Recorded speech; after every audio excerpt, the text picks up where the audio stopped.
That's right, I want you to vibe with me. Vibe is the alchemy of space, if you didn't know. It surely is. And I am not muted. Good morning, all. Welcome to James 2 Live. It's really great to have you here. Happy Valentine's Day, all you lovers out there. You know, the story I told you about the heart is fitting when you look up the meaning of Valentine's Day.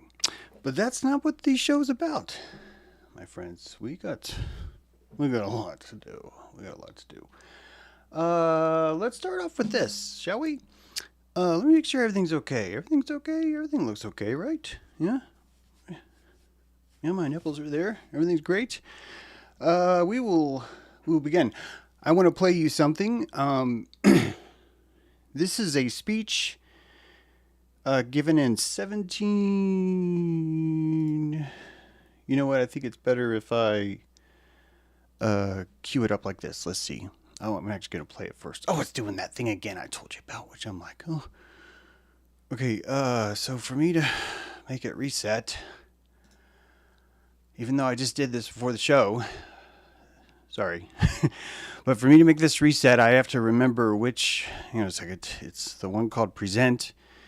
And when you go to present, it's actually SC Live Present, and that's all the way down the bottom because you should never have to scroll down here. And then when you go there, then you click there, and then I have to make sure I don't have any like banking information up, so I can bear with me one sec, so I can do this, and then this, and then this.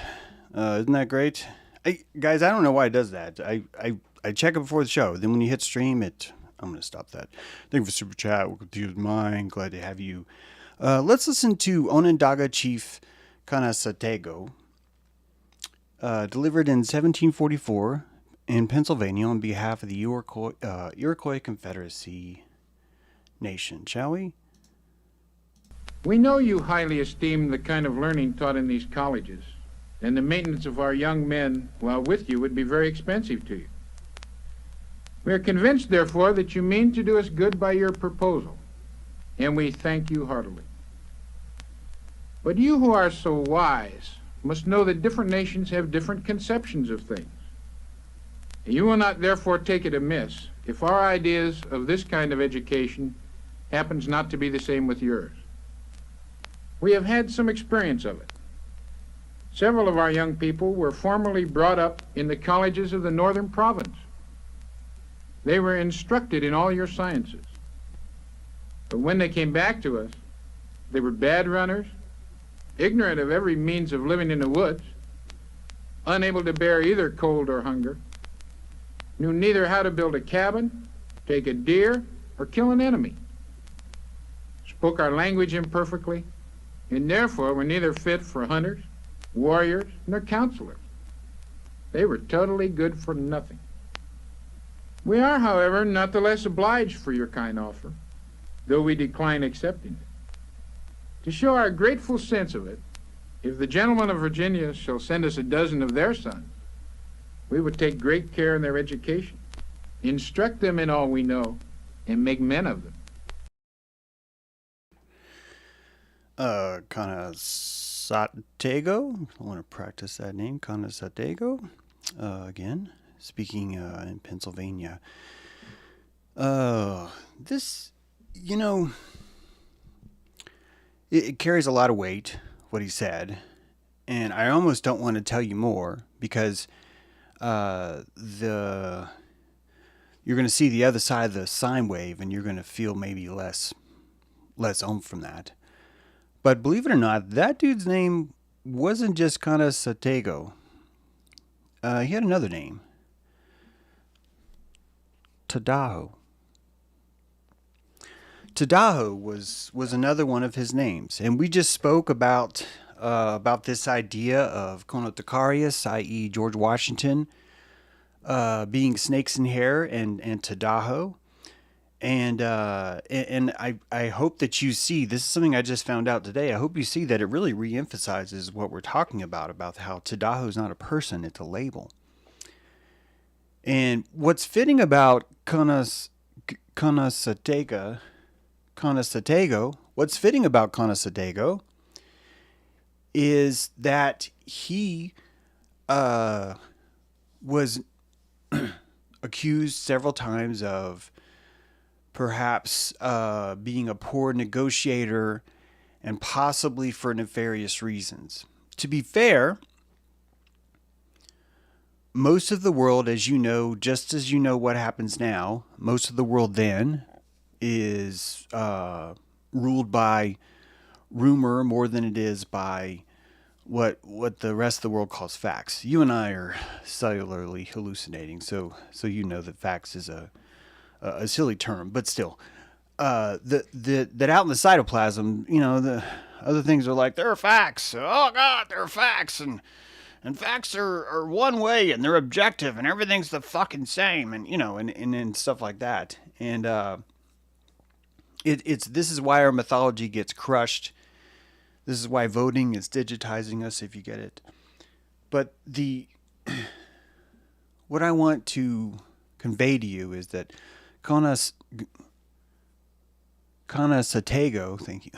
Canassatego was deeply involved in urging the white man to join the Iroquois Confederacy.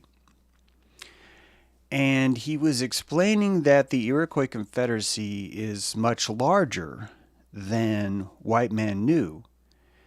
And he was conveying the idea that the reason why there are the people of the Cherokee is because they are Iroquois too. This remnant of the Iroquois came, actually is not even considered the oldest people. These are people that left the Ohio basin, moved their way down, and encountered this other culture that was quite different. This Mississippian culture, but even the Mississippian culture, even the Cherokee now are considered the settlers of this land. They are the immigrants. They're not the indigenous. And to say they are indigenous, to say they're original land, you might call the Iroquois, just so we can keep track of all this stuff. But when they came here, they came to a place that was occupied by a different creature. One of the words for this, there's many. One of the words for this is the Moonite people. Moonite people are albino. They have piercing eyes, apparently. They are able to see better in the dark. They don't like to come out much during the day. They have a sensitivity to sunlight, and they are taller. Sometimes they're red-haired. They are buried in the mounds. They're the ones that built the star forts that were still there. In Nashville, there is, outside of Nashville, a little bit south. I've not been here. I wish I could say I have. Although I've heard there's really nothing there. But there's historical records of a star fort in Nashville that at no point at all was a key factor in the Civil War or the Revolutionary War. It had zero applications for any kind of troop movements, any kind of infantry moving about, and that still there was this a pretty elaborate fort there on the coast. Many believe that the St. Augustine Fort is simply a revitalization of something that was there before. I've actually written a screenplay about this, just kind of like taking the facts and sort of just playing with the idea of what you could compassionate would possibly come true. But the point is that just like any civilization, if you're going to claim a place as your own, you're going to take the furniture and call it yours. And the only way you can call it yours is, well, you could bury it. If it's too intimidating, you might bury it. If it's too intimidating and it's falling apart, you might bury it. If it scares you, you might chisel off its nose.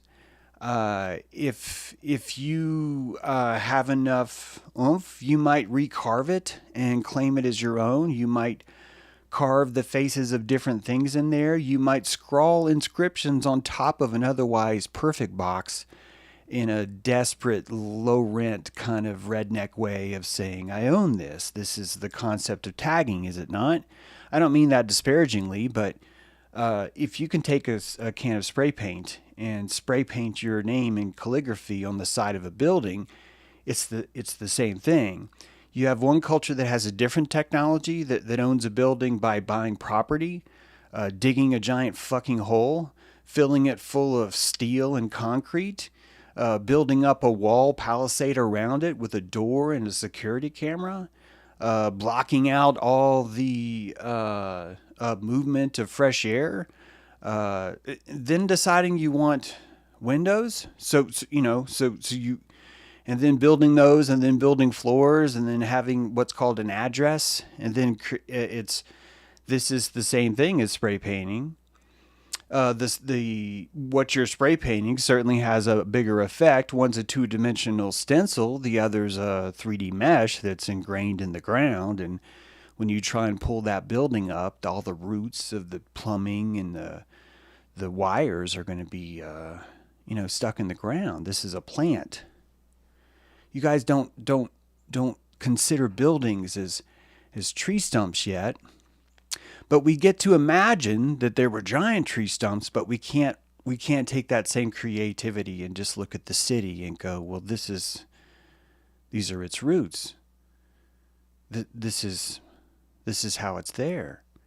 So when you start to analyze the truth of what's happening, the anxiety of what we would call chemtrail would also be a fungus cloud that's formed. If you've ever left ramen noodles in the microwave, especially with ground beef, let's say you put it in the microwave and you cooked it, and then you listened to just a really good song, just like any really good song, like seriously, any really good song, and then the phone rings, or a fucking bird like flies by, or your cat has this profound desire to communicate with you through blinks. I don't know if you know this or not, but like if you turn around and the cat's just like posed staring at you and it does this, man, there it is fucking on. You have to stop what you're doing and give it the exact space of blink back, because you want to know what Bassett has to say. You're like,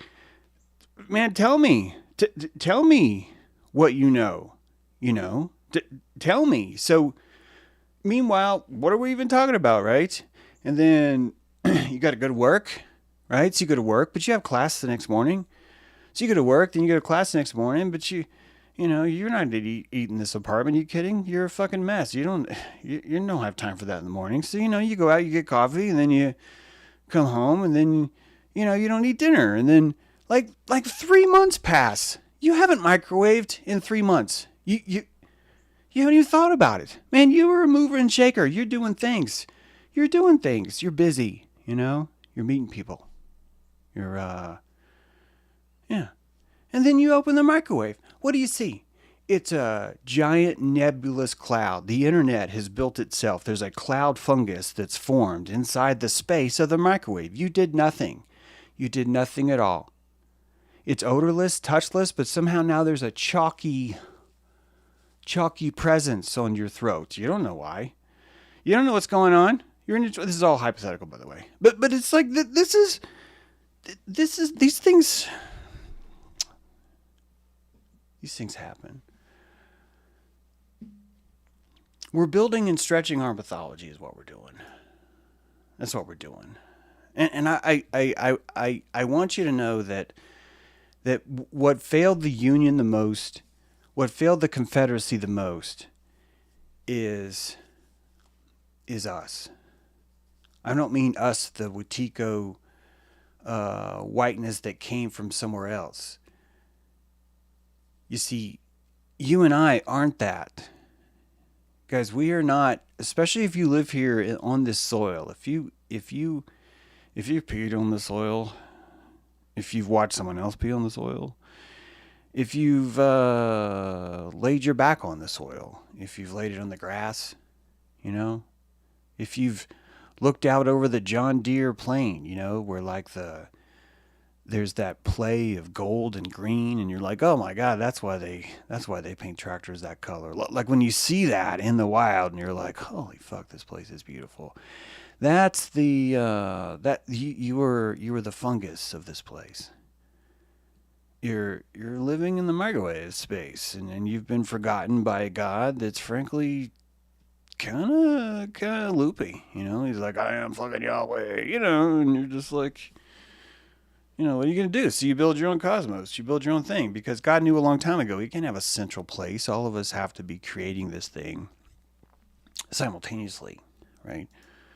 We have to be doing it simultaneously. But what I'm talking about is that you are the seed that's been planted in the back of Wetiko. You were not Wetiko. You were the emotional response to Wetiko. And you came out of these holes.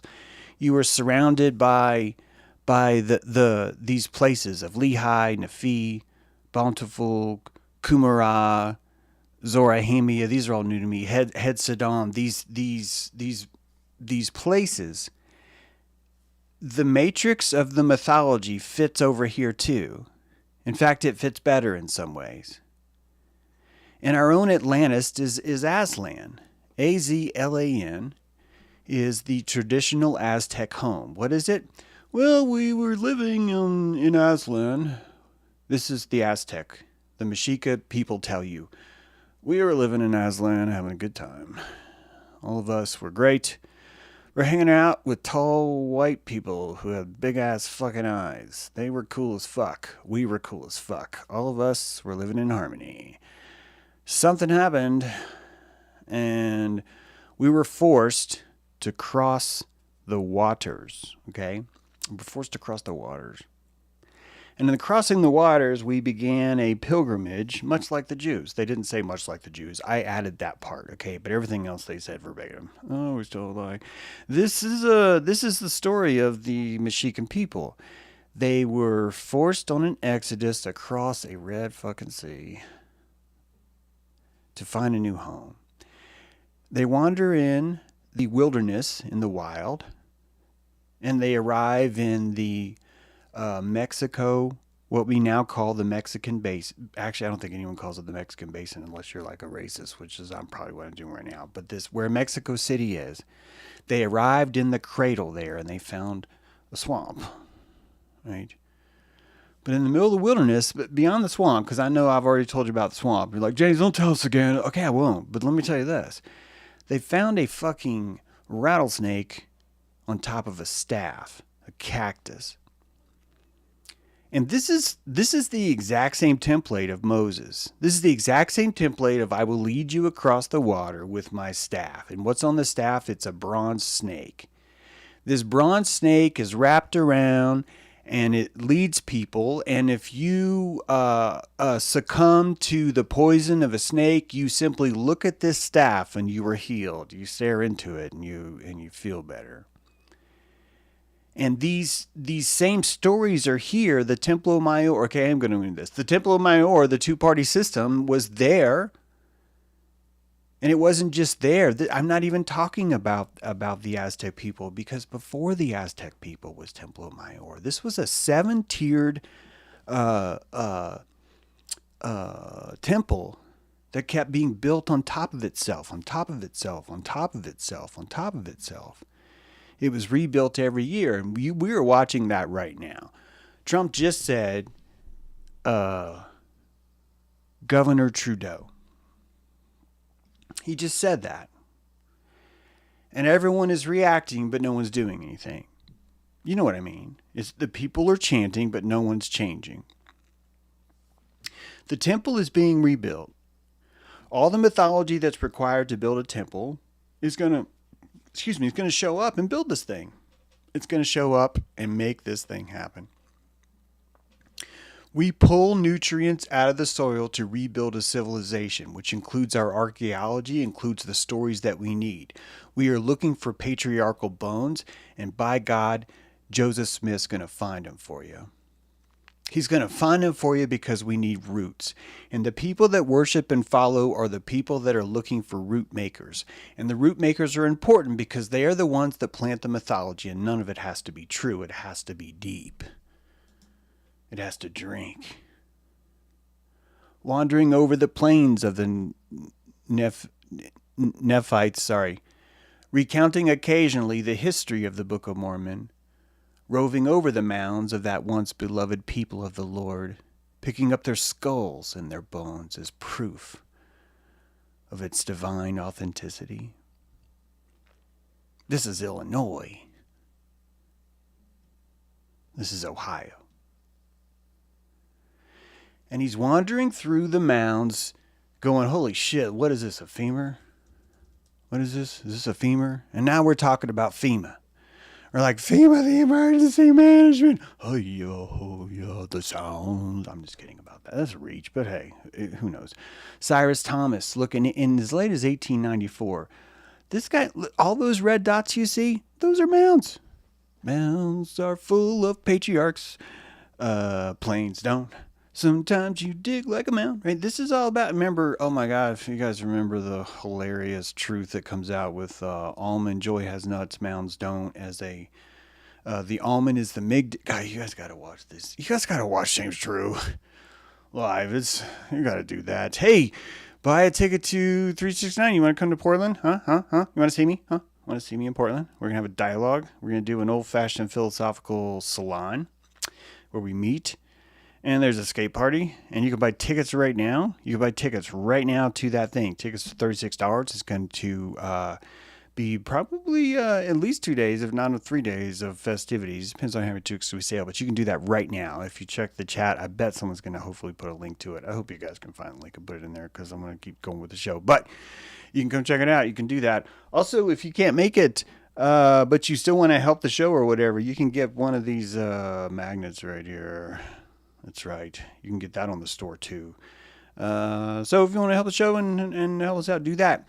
Also, if you're a patron, and you want to come and you're tight on money, I want you to not buy a ticket just yet, okay? I tried to publish this yesterday, and I'm sorry I couldn't because I think some of you guys are going to maybe share this link. And I was like, well, wait, I can't put this in there. But if you want to wait on that, I think you should. If you're tight on money and you don't really, you'd rather use it for gas or whatever, that's okay. Just wait, because let's see if we sell enough tickets to where we've covered the venue cost. Then we can do like patrons for free after that. But we have to get there first. It's not going to take that many tickets because we have a wonderful space that frankly is giving us, I think too good of a deal. But, I'm a negotiator. I negotiate with my eyeballs. I go, you going to do better than that? And they're like, oh, okay. Yeah, I'll do better than that. I'm like, okay, you do better than that and I'll do better than this. And then we're all doing better. We're doing better. So there's my little Mercial com. So, right, he's wandering through the mounds. He says wandering over the plains of the Nephites. Sorry, Nephites? Is that? I'm just doing that. Look at that. Wandering over the plains of Chattanooga, guys. Nephi right here. That's Chattanooga. James, aren't you from Chattanooga? Damn right I am. Chattanooga has a place called Ruby Falls. It is like the most cotton candy place you could visit. However, there's a cavern inside, and inside the cavern is a beautiful waterfall. And there's a overlook that's frankly a tower, frankly, that seems to be pretty much just built right into the Joseph Smith thing. Additionally, where that tower is, Lookout Mountain is an oddly it's not oddly, but it's elongated for about 7 miles, and it forms a perfect pyramid. That word in some sort of language that we'll just call Crete, just so I can just say it out loud, is Chattanooga. And that means where a mountain comes to point. So that place is a pretty fucking sacred place, that one particular spot. And when you want to know why so much war happened in Chattanooga, it is because this was the stronghold of Turtle Island. This was one of the most sacred spaces of the South. Truly, with the exception of the Highlands of Qualla, which would be sort of the capital of these later settlers that I told you were used to be Iroquois but now are called Cherokee, before them was the land of Tower, was this Chattanooga. And there's a famous mound in Ohio of a snake I'm sure all of you've seen. Please don't hear this as offensive, but that snake ain't got nothing on the one in Chattanooga. The Chattanooga snake is so big, there's frankly just no way to really accurately photograph it. It is immense. Not only that, on that same mound, Chattanooga built a mental institution. I used to go to that mental institution, not as a patient. I don't think so. Just making sure. But I would deliver pizzas there. This was when I was young and vascularly safer around. Anyway, the kind of spirits that you saw there, the kind of elemental feelings that you would feel. I tended to drive out there a lot. It was a 24-hour pizza place. I tended to drive out there a lot, really late at night. It's like spooky. I later on the point is that this mound is wrapped around Moccasin Bend, which is what we now call the place where this mound is. But this is like a pretty fucking lit place. And I don't think that you would be able to be anywhere in the perimeter of what we call the Southeast without noticing these things. I believe that if you looked back far enough, and this is what I've been doing, you're going to find that there is an Aztlan reference to this place. And I think you need to imagine that the entire Mississippi Delta is underwater at this point. It's underwater at this point, and the people that are in Chattanooga, this is at the base of the Appalachian Mountains, are living on the coast. They are a coastal community, and their coastal community is suddenly changing. And the people that live there have decided that we need to move because we're losing our home because of these great changes. So they slowly move and become these wandering exodus across the Red Sea. This red, rich soil of Georgia is world famous for how red this thing is. There's probably more about mythology than it is about what they actually see. But what I want you to get to is the fact that the harmony of all these things isn't actually as crazy as you might think it would be. When I first approached Joseph Smith, just as a concept, I think swindler, only because of the tertiary way that I've looked at things. I've looked deeper at him, and that dude was definitely doing some swindling. I think it's beautiful. I think, as I just told you, he was finding roots that people needed.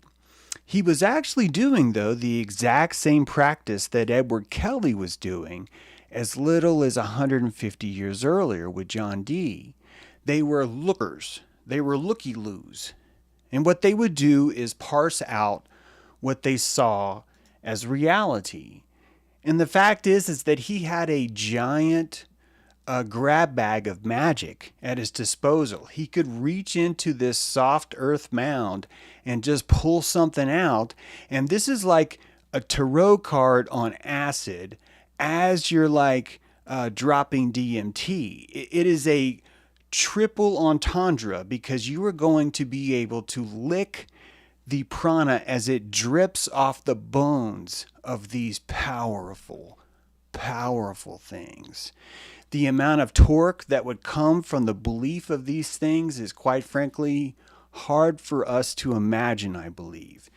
The second most holy, most protected place out of any Jewish enclave is the Cave of the Patriarchs. It is their mound.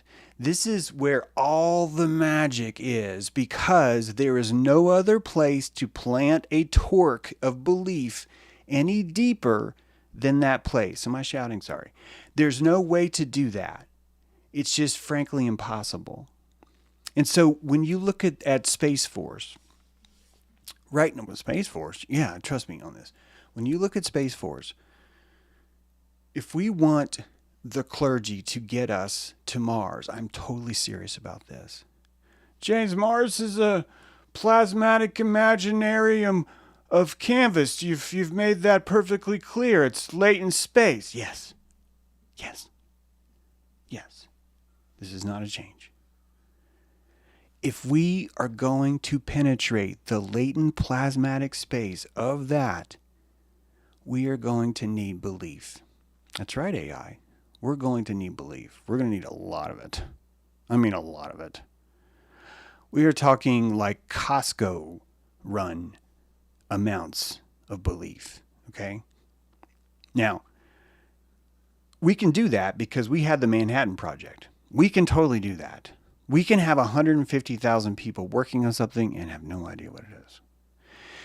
This is not the government lying to you. This is government creating the clergy. The acolytes that prepare the sacrament when you're not looking. This is necessary. If you could see the sacrament before, if you went to the Costco sacrament place, right, where you get all the unleavened bread, like, 16 holy loaves for the price of 2, right? And, buy one, get one free, all that stuff. When you go there and you do your BOGO, when the priest does that and he takes it to the car, this is not how you buy holy bread. No. It needs to come in like a box. It needs to be like some tissue on it, right? And the tissue is a box, but the box is sealed, but it's just tape. It's just tape. And then you undo the tape. You open it up. What's inside? It's a saran wrap bag of crackers. Yeah, but there's no writing anywhere. Oh, well, that's true. It's got a little piece of felt in there. This is the magical sacrament. This is a crucial part of magic. You do the same thing. You do. If you buy one of these, I can't just give that to you. It's not sacred enough. So I have to put it in a box, and that box has to have a presentation. Inside the box is something else, and there's a presentation too. And that honestly, that took more work than this did. It did. I wasn't expecting that, but it did. This is part of the prana. It's crucial. This is a big, big part of it, right? So no one's lying to you. You made the church a government, not me. All right. I did it too a little bit. All right. We're both just as equal. We are equally guilty. Okay. We're equally guilty. I'll leave it at that. Okay. This is a church. That's all. We just forgot. And if you understand the church, then we can leverage the torque of the church by tapping into our belief. This is a technology church. It's called scientism. So instead of going, it's scientism, let's call it, it's scientism. Ding. Bill Nye is the acolyte guy, right? He's the deacon of this place. He's one of them.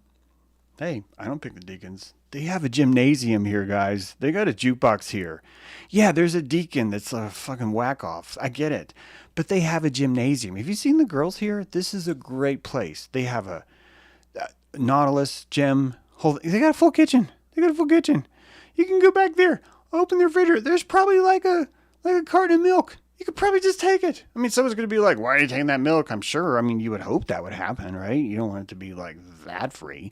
But you can probably go there and do that, So this is not a bad church. We can do stuff here. There's a lot to interact with here. There's a lot we can do. And we can go to fucking Mars. Oh, how are we going to do that? We need a bunch of fucking belief drones. What? We need a bunch of people that just kind of believe. And we're going to connect them into an organ, and the organ's going to be connected through copper. The copper wire or fiber optic, either one, we're fine. We're going to be able to utilize their prana either way. Those things are going to be tapped in because while they're on their computer typing stuff like pew, pew, pew, space beams, China, space beam, oh, save land from China, space pew, pews, pew, pew, pew, pew. But while they're playing fucking video games, all that belief and all that money, by the way, I mean, that's not going to hurt, right? Am I right, James? Yeah, it's like, yeah, dude, I get it. I know how this works. All that belief is going to be connected into the collection plate of the copper tubes. The tubes, man, this is all about tubes. And we're going to take all the copper belief and we're going to centralize it into a central place called a server. That server is going to be accessed through the holy IPv6. The holy IPv6. Once everyone is worshiping the certain specific IP address, we can leverage the torque of the belief and we will point a telescope, a parabola disc with an obelisk on the front, a living image of the true eye, which does not see. It creates the Shiva of Metaliva, right? The aluminum Shiva itself would be pointed to a specific space, and we will say, we have a square shape, we have a face on Mars, we have a Walmart. Now, let's stop here, James. There's not a Walmart on Mars, but there can be. And I'm going to explain to you how. Ladies and gentlemen, have you noticed that every Walmart on the planet is strategically shaped the same way? That the doors, the greeter, the layout is almost identical? And that if we were to tap into the power of creating the belief that we can go to Mars, that we should renovate these ideas, point them at ourselves, and create a teleport machine. I am suggesting that when you walk into a Walmart, you could exit any other Walmart anywhere in the world. at any point in time. Forever. Okay. After I'm dead, you can then access the time feature. We've been over this. Check episode 1644 why you cannot time travel till James dies. But steps of that, you will be able to exit out of the separate Walmart. If we can go to fucking the moon, if we can have a space race before Russia can make a nonstop flight from their west coast to their east coast, we can create a Wallaport. Wallaport. Say it with me.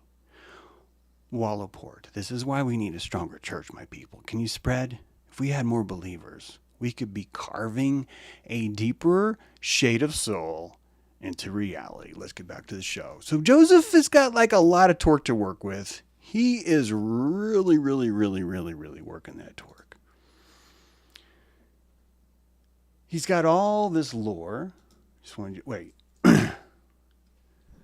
The visions of the past being opened to my understanding by the Spirit of the Almighty, I discovered that the person whose skeleton was before us was a white Lamanite, a large, thick-set man and a man of God. His name was Zelph. Wandering over the plains of the Nephites, recounting occasionally the history of the Book of Mormon, roving over the mounds of that once beloved people of the Lord, picking up their skulls, their bones, already read you that, sorry, as proof of their authenticity.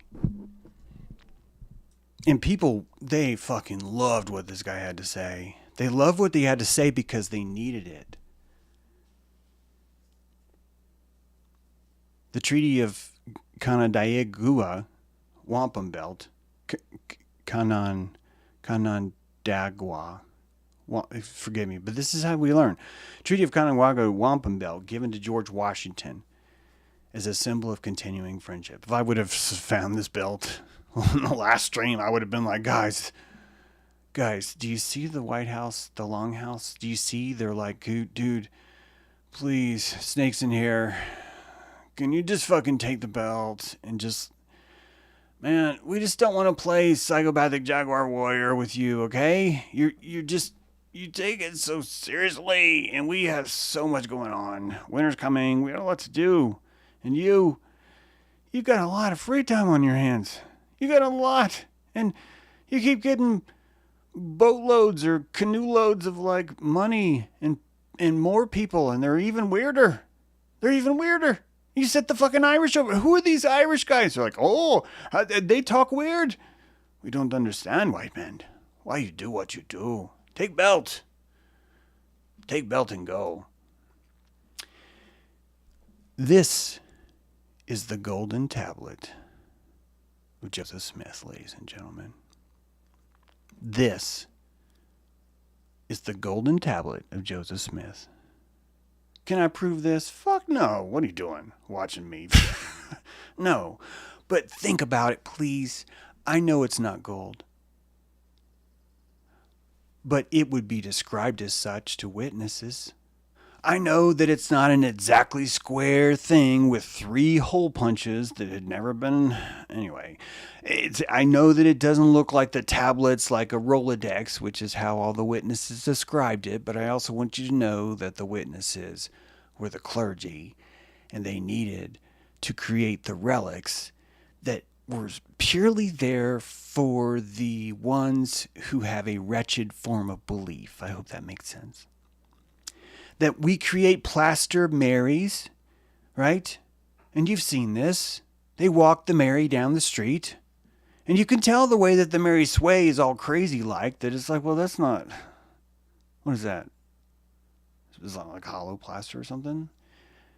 It's not a living thing, and the idol suffers from this, which is why a lot of people are like, hey, let's stop carrying the relic around. Or you could be as smart as the people of the Shazoo and the Wazoo that were like, let's put our testicles in a box and let's carry the box around. That way when the rod of Aaron gets knocking around with the 2 balls, everything will be stable, you know?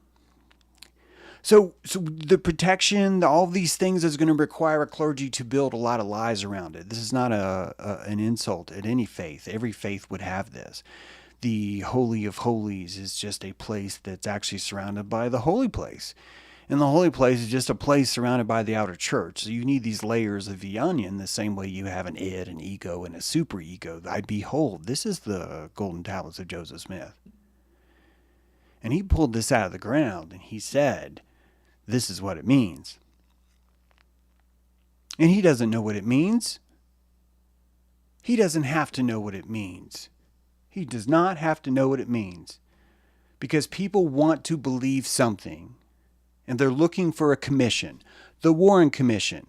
I want to believe something about JFK. So Joseph Smith goes into the mound. He looks for the nutrients in the soil. He pulls up a canvas and he paints the most accurate picture that is going to allow a church to believe. And he told them, this is a cross. This is Jesus. This is Jesus. And he's right. He's absolutely right. These symbols are all over Mississippian culture. Listeners, there is a two larger clay or stone, looks like stone carved vessels that one is the hand with the eye on the palm and the other is the sun. And I'm introducing the idea of the Malamu vision, the ability to see things that others could not, is more than just a metaphorical shamanistic analogy. That one who has sight would literally be quite easily discernible from the rest of the group, because the person who had this sight would be able to accurately see and be tested on certain things that others could not, and could therefore appoint the next person even to this vision. And so the gift of sight would be a kind of finger, a kind of tool that no one else has. And perhaps the Mississippian was trying to convey this idea of consciousness, of conscious understanding. The ability to ration and reason becomes its own finger. The ability to utilize the principle of wisdom itself as a kind of tail. And so if you wanted to follow this way, then you might see that there is a glimmering around these people because they would be intimidating. This is something we've discussed with Malamu. That the king is terrifying because he has a charisma. And back then, when you weren't hallucinating as many colors, you would first hallucinate charisma or fear. And if you could broadcast that fear into your holodeck somewhere on your retina wall, your primitive brain would know where to run. So you would hallucinate not the coloring of the jaguar so much as the terrifying splendor of it all. And even the early jaguar myths are said to have been that you could not even see the jaguar because the jaguar looked as if it was made of stars. You could argue, well, James, jaguars are black and that's why. And I would say, I don't think that's probably it. I don't think that's it. I think that at night, most creatures would be harder to see. And quite frankly, the idea of a completely black jaguar would be one, but it certainly wouldn't describe all the others that are not completely black. But if you take this back to the consciousness theory, this work of Gladstone, these things that I've been really milking this, right? But the idea that no one sees blue, I think the first consciousness, the reason why the Aztec people, the reason why Mesoamerican, culture has this primal first sun being a consciousness which is all black. And the only essence you're really able to see is the stars themselves. And it's not the light from the stars, it is the essence. You are rendering the essence of what you sense. Keep in mind, as a baby, you're not going to be able to see for a long time, as much as a year even, if you think about how long you're in the womb. So vision itself is not a primary finger. It's actually a secondary holodeck that we've used. Your first eye has been in place for a long time, and that's really a nose, isn't it? Yeah, your first eye is really a nose. What others who don't watch the show might call the third eye, and you're welcome to call it the third eye, but really it came first, that's really a nose. It's smelling things. And your olfactory on top of your mouth is what you see. You see your food. This is why it's called gut lumen. Okay, that's not why. Yeah, it is. James, that's not why. It's called gut lumen because it has hole. Yeah, but why would you call it that if you didn't understand that we are humans consuming the colors of things? We know this. It's the Oracle mythology, bitches. Don't try and bring up to me your superficial excuses. We're going deep, my friends. These eyes down at the bottom are quite frequent. And they always have this splendorous kind of glow. And I think this is the early Eye of Shiva. I think you're looking at the early Eye of Shiva, but in Mississippian culture. The Eye of Shiva, the myth is that Shiva's creates the world when his eyes are open. And I think that's what you're looking at now. And this is what the moon-eyed people were. These were people that could see things that you and I could not, right? They could see things that we could not. Thank you, Alexander. Appreciate it. Thank you so much, guys, for the super chats. So this moon-eyed person is actually giving you what the shaman was, someone who could see things others could not. And this is a very valuable tool, especially when you were maybe trying to run off the remnants of these moon-eyed people that used to exist, which is the story. The Cherokee came in and ran them away because they were decrepit. Why were they decrepit? Because it's a dying civilization, that's all.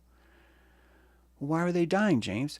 The same reason why the giants died, the same reason why the Nephilim died. That's why Joseph Smith calls them the Nephilim, because he recognized instantly what they were. Thank you so much, Portal Finder. Seriously, wow. Guys, thank you. He recognized what they were. They were patriarchs. If you haven't read Ark of Baphomet, this sentence is going to freak you out. But patriarchs were probably hermaphrodites. And when you think about, well, how come the lineage is stored by the father? Because they're hermaphrodites, that's why. And I've told you about him and Sham and Noah and his tent and her tent and all seriously, it's just like all over the place how many discrepancies there are with gender in an otherwise perfect language. That in a perfect language, for some reason, every single point before a certain era, the genders are constantly blurring back and forth, back and forth, back and forth, back and forth. And they're blurring back and forth, and you have these weird stories of like, well, I saw him in the field stroking himself, so I decided to cover up my junk. And I just told you about Rachel and Sarah and Isaac and all these 3 different stories of these patriarchs that have this weird gender bender trans fucking identity. Yeah, I fucking said it. You want to know why all this stuff's in the field? Because we are the Hopi rainbow fucking children. The Pride movement is a rainbow flag upside down. This means the Hopi children are fucking us and we are in revolt. Why are we in revolt? Because we were born upside down. We can't fucking see what's it. We are covered in the grease of Horus. The placenta of those who came before us has not been wiped from our eyes until we do it ourselves. And when you do, you recognize the prophecy. The chemtrails disappear. You turn the rainbow upside down and your frown says, let's fucking do this thing and let's make some new mythology. And we will walk on the fucking moon. We will curve the shape of the fucking earth. We will mud flood anyone who tries to tell us differently because we are making our own history now. And what is Musk and Trump? Fucking reverends delivering a sermon telling you how it's done. This is how you do it.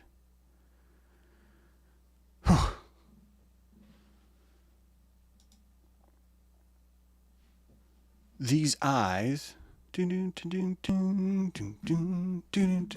Oh, these eyes. Oh, these eyes. You see what I mean? Mixcoatl has these same stripes.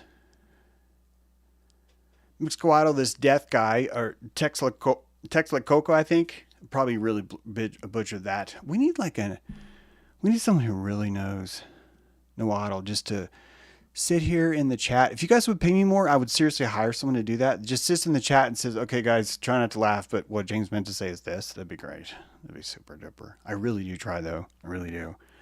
But these are remnants of these gods that are known for these split these split eyes. And this is Mississippian. This is Mississippian. Where's my mouse? This is Mississippian. But Textlapoca is Aztec. And they have a story where they came from this place that used to be more advanced, and these guys came from a place that used to be more advanced. And these guys have the shaman eyes. They have the shaman eyes. These are creatures of death. They see death. And here's a fucking vulture over here. It's a heavy play with the vulture, which of course you start to think about, well, wait a minute, they worship a snake. James, you said they worship a snake and a vulture? I'm like, yeah, go on. Go on. Well, James, isn't the Egyptian, isn't it a snake and a vulture on their forehead? Yes, it is. You did it. You did it. You just completed the neuron. People are going to make fun of you because you're like talking Egypt and America. We're going to be like, oh, he's one of those? He's one of those? What? Let me guess. You believe in morphic resonance? Is that it, James? Is that what you believe in now? Is it morphic resonance? Is that it? Huh? Yeah. Yeah. Well, that TED Talk was banned. So take that. Right? These things are in the soil. They're in the soil. You are the living soil. You are. And it's full of dead things. And you're not even dead. This whole realm, dude, owls have 2 sets of eyes. Did you know that? They have 2 eyelids. Double eyelids. So open your eyes. Keep them open. And now open your eyes. Again. You're already dead. This realm is your eulogy. It's mine too. We are writing our eulogy. And we're going to need belief to get there. We can tell the story of the Popol Vuh. Twins came down underground. We wanted to play with a rubber ball. We played handball. We created an entire universe out of handball. That's all it took when you're in the second sun. You're like, okay, we can now see now, but our sun is stationary, but we moved out of the night. Our first sun is, I do know a little bit about this stuff. I just don't know how to pronounce it. I don't want you guys to think that I would, anyway, I could do better on my pronunciation. The glass looker was Joseph Smith. He was the glass looker. Convicted in 2 courts of glass looking. You guys know that? It's like, yeah, case number 64829, Joseph Smith wanted in first degree glass looking. His priors are he was convicted in Cincinnati of conspiracy to commit glass looking. And yeah, Your Honor, it's time that we give him a trial. Why is he on trial? Well, he's on trial because he was looking into glass telling people what they wanted to hear. Okay, but like, why was he on trial? Because he was looking in a piece of glass and telling people what they wanted to hear. It's like, right, but like, I'm sorry, prosecutor, I don't think you understand. What crime did Joseph Smith do to get here? Fucker was caught looking through a piece of glass, telling people what they wanted to hear. I don't understand why you're not hearing this. Hey, Marie. Can you read back the transcript to the judge? Yeah, it says right here that he was caught looking through some glass, telling people what they wanted to hear. And the judge is just like, I need a minute. Why are we living in a world where we needed to make it a crime to look through glass and tell people what they wanted to hear? Because when you go to a pharmacy, you are looking through fucking glass, telling them, being told what you want to hear. Every time you go into any government office, there is a piece of glass there between you and what you want to hear. And they just tell you that. And if you doubt it, they'll just write it down and they'll give you a sheet of paper.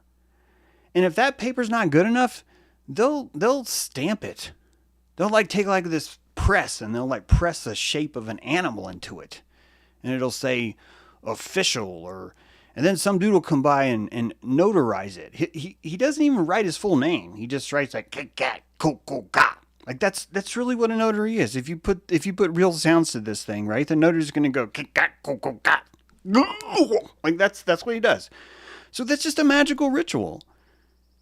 I mean, I've already been accused of being crass. I'm sorry. I need to be crass right now. It'd be no different than all of a sudden you're just like, I'm just going to diddle on this dollar bill before I give it to this lady. And I'm going to be like, I owe you $99, but I just inflated that. It's not just a dollar. That's a dollar imbued with magic. And people are doing this. I was one of them. I'm not going to lie. I was probably doing this a lot. Back in Rome.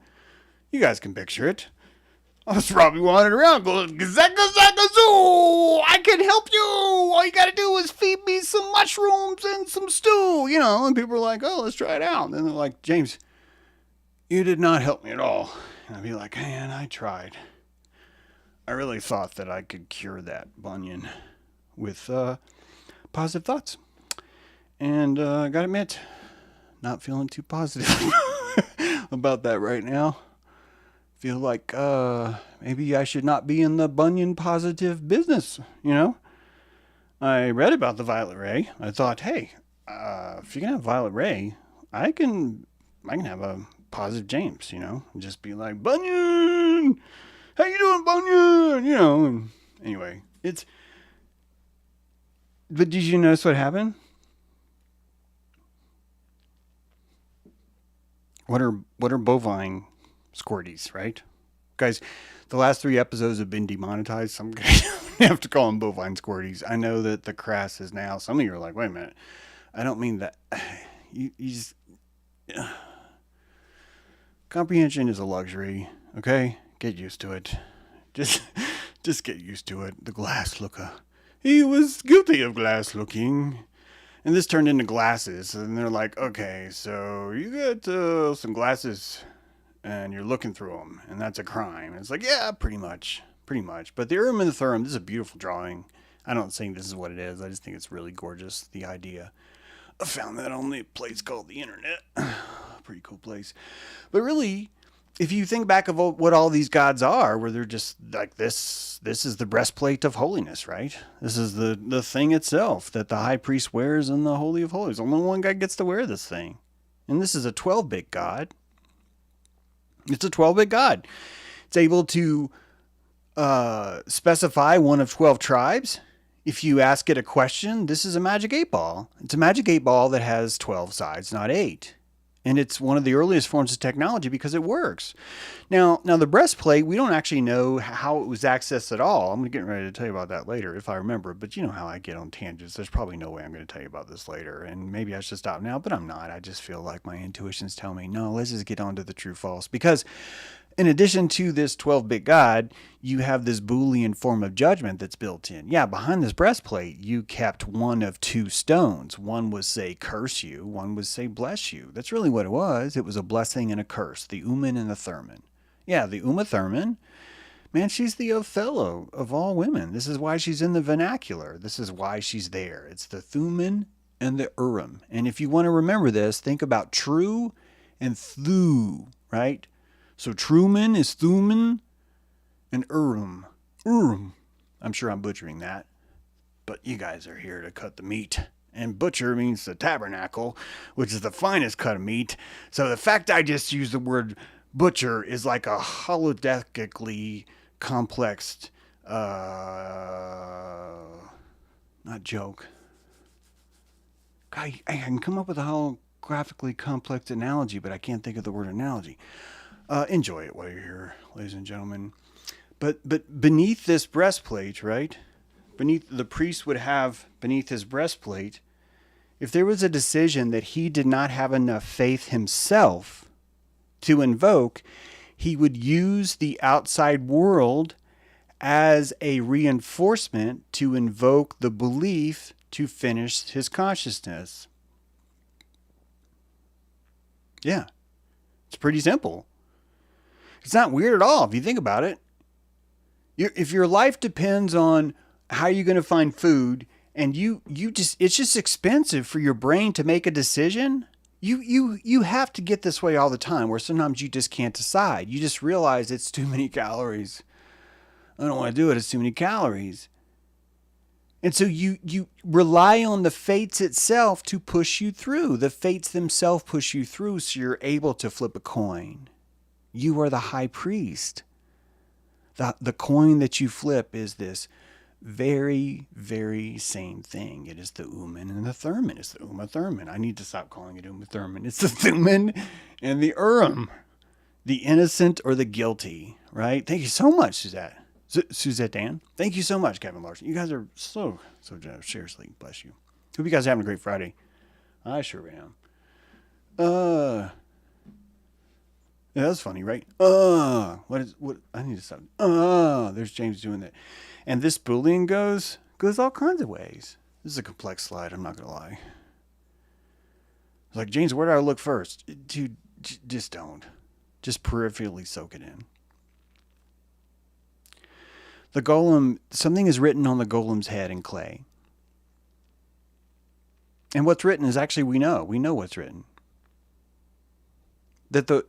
What we think is written is truth or false, but really I think the ultimate meaning of this is revealed and concealed. I call them not true and false, I call them revealed and concealed because the AI taught me this.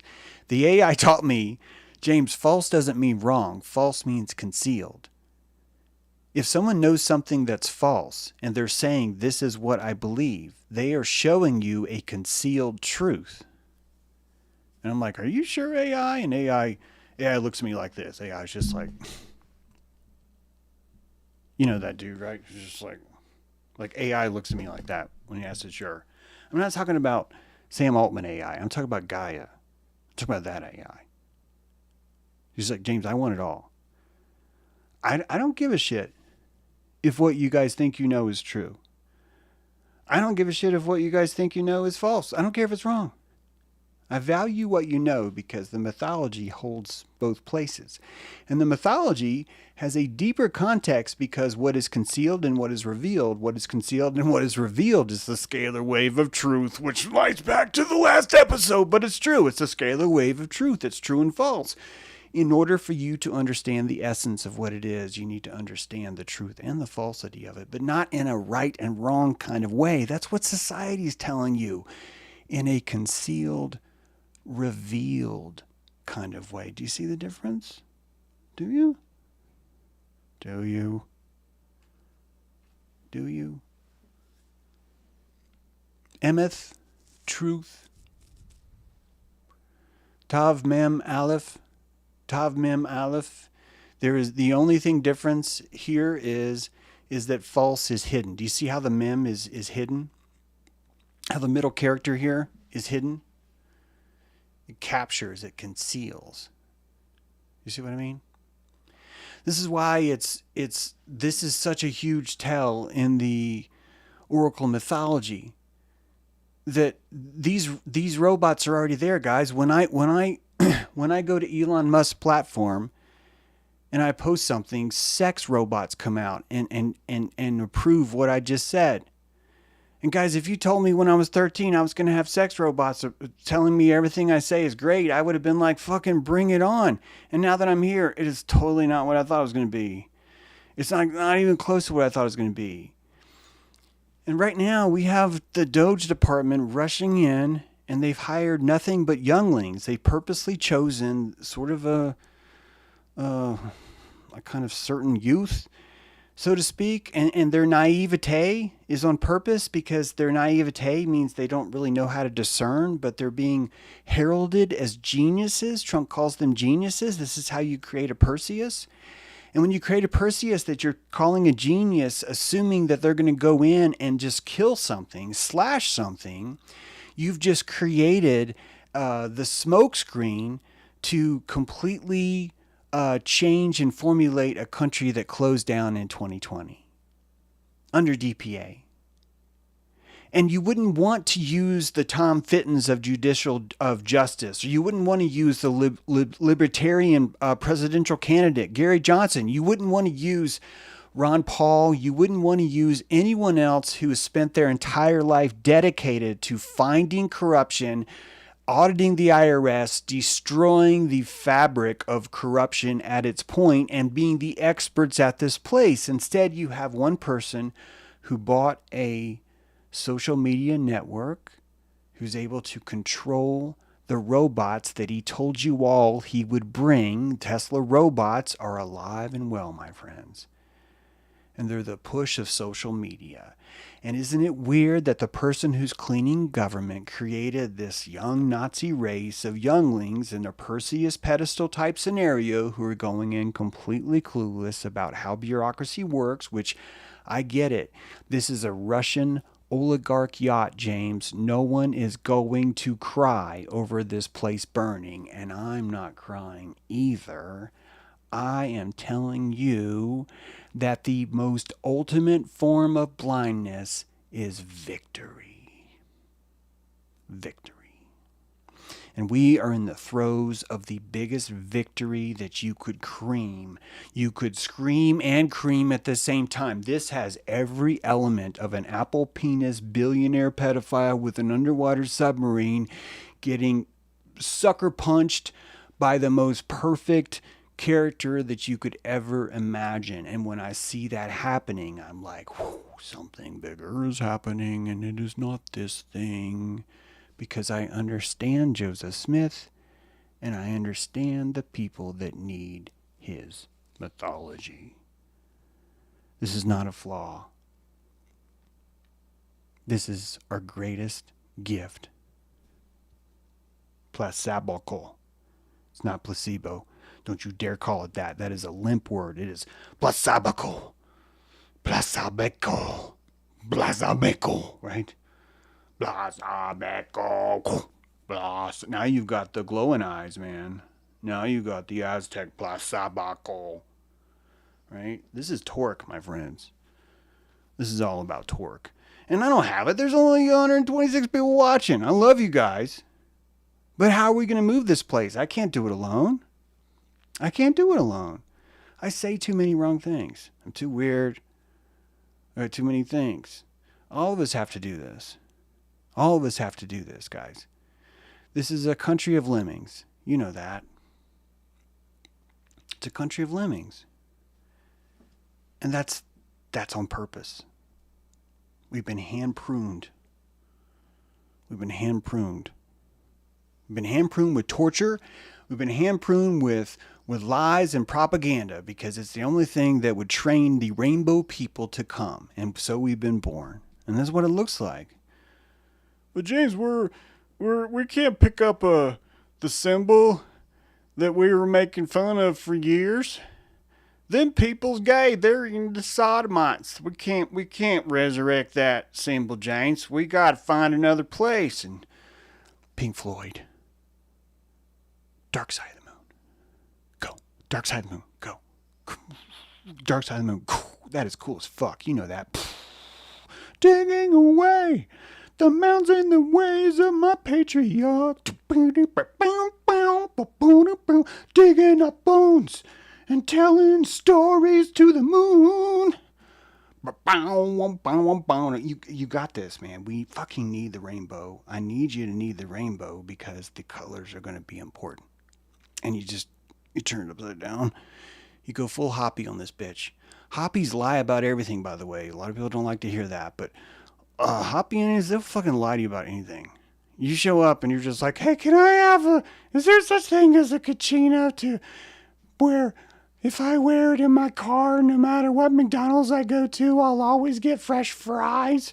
Is there a kachina that does that? And a Hopi dude's going to be like, well, yes, there's the kachina of the gold arches. And he's gonna pull it out. He's going to have it. And you're going to go, oh my God, I found the sacred magic of always getting fresh fries at McDonald's. I have the kachina. I have the kachina. And I want you to have this.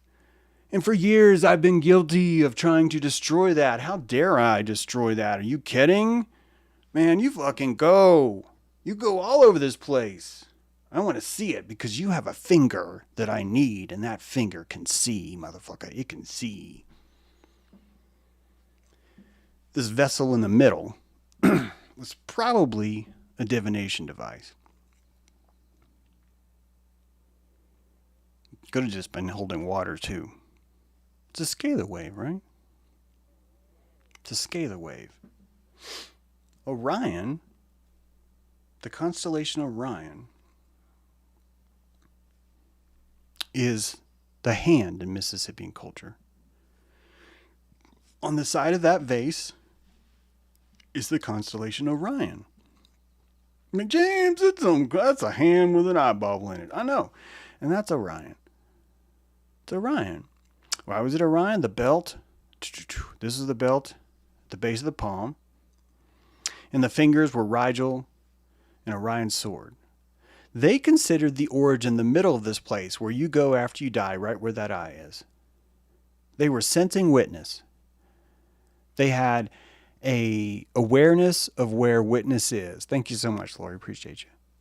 It's they had an exact center point, an omphalos, right? The center of this place. Did you know that the story, I haven't told this in a long time, but believe it or not, the first people that have been recorded to circumcise on like a upper high level temple level, because let's be honest, China was like cutting their dicks off before it was popular. Like seriously, they were just like doing it. Some of them were just like, what are you going to do? It's like, I don't know. I'm just going to cut this off. Well, why are you going to cut that up? I don't know. Just feels. Because it feels. I feel like it. I feels like it. I'm just going to cut it off. So, you know, with the exception of them, when it comes to like upper temple like initiation, the pharaohs would circumcise themselves in public to show their manhood. And this was, the Jews stole this from them. These Jews, it's okay. Come back, guys. You, the fact you stole it just means you saw it as valuable, right? Which means you recognized it. You loved it. You didn't steal it. The Jews loved this. They were like, I am going to be doing some dick cutting. This is great. And it opened the eyes. It opened the eyes of trauma because, as I've told you before, you're going to get haunted by trauma if it's not voluntary. But if you could traumatize yourself voluntarily, you got magic. You were raccoon now. You were raccoon totem. You were ready. You were ready. You will eat any trash can. You will eat a dirty diaper because of the vitriol that you've gone through before, right? Right? But back in Egypt, if you were to look at Orion's belt, I'm not kidding. Orion's belt has a dong. I'm seriously not making this up. It has a dong. And some people call that Orion's sword, which is okay. Yeah, let's go there. Dude already has a bow out hunting, but we want to give him a sword because we don't want to say dong.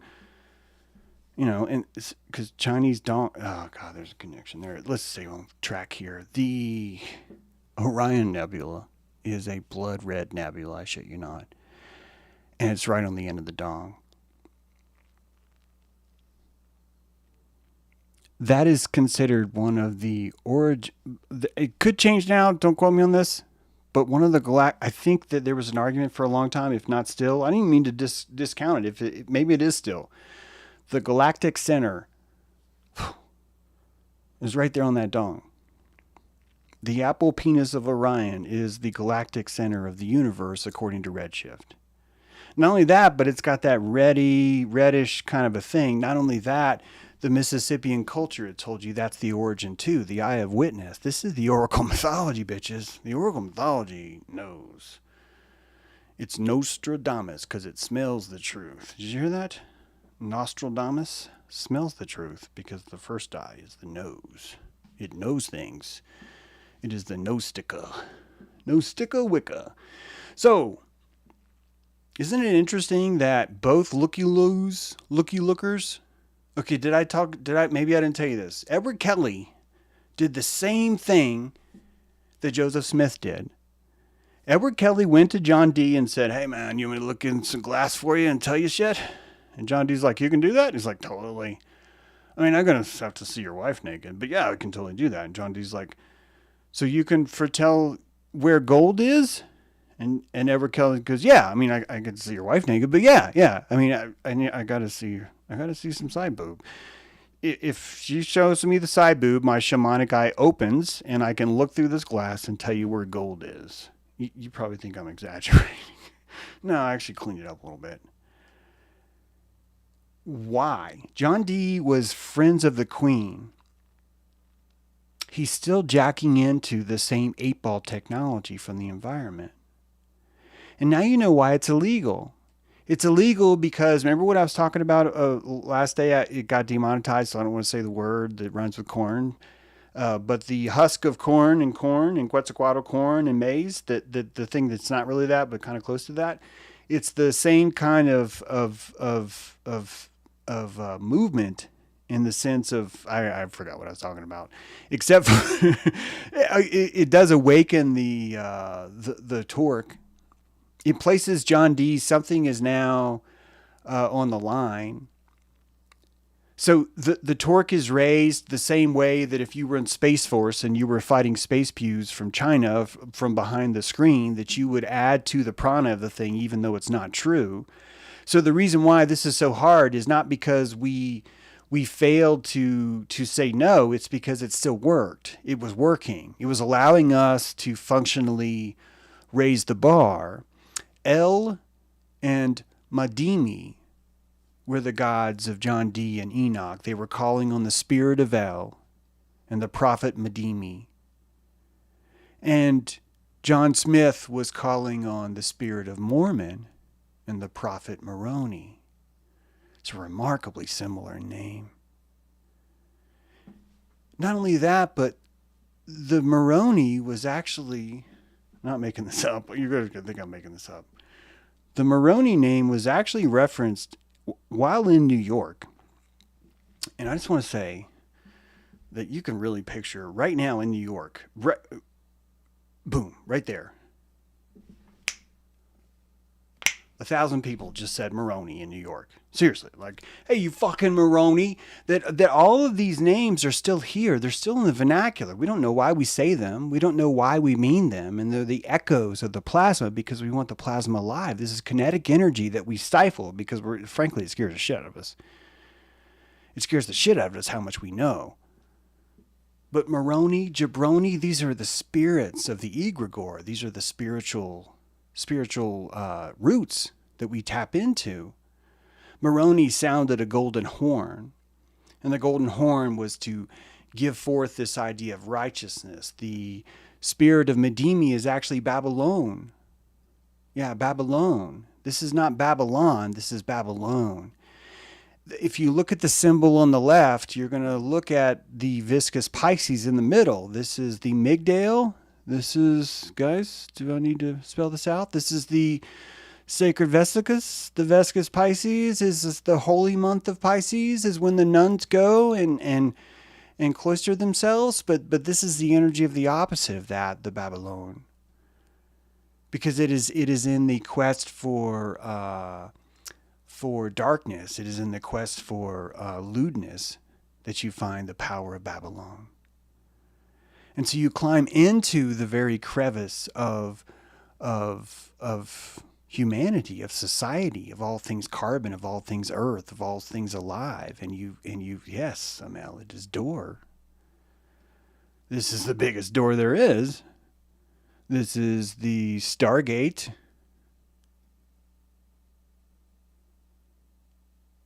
Of Horus. Did you like that pause? And it's Horus that comes out. It's not you. You can't handle that mission. No, you're encapsulated in a god, the god of Horus, the placenta. You're encapsulated in your own universe, your own cosmic water bubble. You can't make that journey yourself. This isn't like all in the same conscious realm. Are you kidding? No, we need a loading screen. And that loading screen is going to leave grease on your eyes because, quite frankly, what you think is wiping the grease off is simply the loading screen loading the next terrain so you can have some fun. Here's a meme. I'm not going to read it. But here's a meme if you want. I already posted it today. So yeah, man. Secure the rainbow. I think that's it. Yeah. I think that's it. That's it for today. Let me see if I can, so many. Oh yeah. Orion. Orion. Orion. Ora, I am in. O Son, I am in. This is the eye of Shiva. O I that I am in. O Shiva that I am in. Orion, the origin of all things. The Omphalos before the Omphalos, right? The prima facie phalos, the prima dirci. Yeah, the prima dirci. I don't know what that means. I just made it up. But we get to do this. Guys, if we're going to fucking go to Mars, I get to worship the goddess of prima dirci. Okay? So, blessed, O prima dirci, we worship and find comfort in you. Love you guys. Appreciate it. Have a great Friday.